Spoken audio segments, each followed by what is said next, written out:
Добре дошли! Радвам се, че започваме това пътешествие заедно. Днес ще потопим в една от най-фундаментални концепции в криптовалути – блокчейн. Ще разгледаме какво е блокчейн, как е създаден, как работи и защо разбирането на крипторечника, който обсъдихме миналия път, е толкова важно. Какво е блокчейн? Нека да започнем с основите. Какво е блокчейн? Блокчейн е дигитален регистър или книга, в която се записва всякаква транзакция, но за разлика от традиционния регистър, контролиран от банка или компания, блокчейн е децентрализиран. Това означава, че не се контролира от едно единствено лице или организация. Вместо това той се управлява от мрежа от компютри по целия свят. Може би се питате, защо това е важно? Важно е, защото това прави блокчейн изключително сигурен и прозрачен. Веднъж записана на блокчейн транзакция остава там завинаги. Никой не може да я промени. Затова казваме, че блокчейн е неизменяем. Друг ключов момент е, че блокчейн може да бъде публичен или частен. Например, блокчейнът на биткоин е публичен. Всеки може да види случващи се транзакции. Но блокчейните могат да бъдат и частни, където само определени хора имат достъп, което е полезно за бизнеса. Как е създаден блокчейн?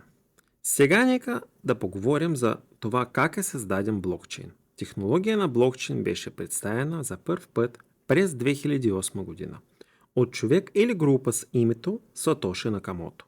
Сатоши е създателят на биткоин, първа криптовалута.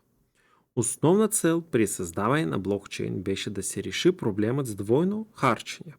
Двойно харчене е когато някой похарчи една и съща дигитална валута два пъти. Традиционните системи, като банките, решават този проблем като посредник, който следи всичко, но това изисква доверие към банката. Сатоши искаше да премахнем нужда от посредник, като създаде система, в която хора могат да прехвърлят пари директно един към друг, сигурно и без да трябва да се доверяват на никога. Тук влиза в действие блокчейн. С блокчейн доверието е вградено в системата. Това създава тъй наречено бездоверителни транзакции, което означава, че не е нужно да се доверявате на човека от друга страна на транзакция. Блокчейнът се грижи за това. Сега нека да поговорим за това как всъщност работи блокчейн. Може да звучи сложно, но ще го разделя на 4 прости стъпки. Стъпка 1. Когато някой прави транзакция, например изпраща биткоин на приятел, тази транзакция се групира заедно с други транзакции в това, което наричаме блок. Този блок се изпраща до мрежа от компютъри по целия свят, наречени възли. Тези компютъри работят за да проверяват транзакциите и да се уверят, че всичко е правилно. Трета стъпка. След като блокът бъде проверен, той се добавя към верига от предишни блокове. Това е причина, поради която се нарича блокчейн. Буквално е верига от блокове, свързани помежду си. Стъпка 4.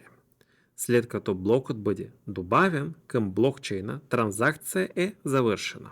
Тя е записана завинаги и никой не може да я промени или изтри. Затова, обобщавайки, блокчейн работи като проверява и записва транзакции по децентрализиран начин, който го прави сигурен и прозрачен. Преди да завършим днешния урок, искам да ви напомня колко е важно да разберете терминология на крипто, която разгледахме в последния ни урок крипторечника. Знание на ключовите термини ще бъде от решаващо значение, докато напредваме. Блокчейните криптовалути могат да бъдат сложни теми, но разбиране на терминология ще ви улесни много процеса на обучаване.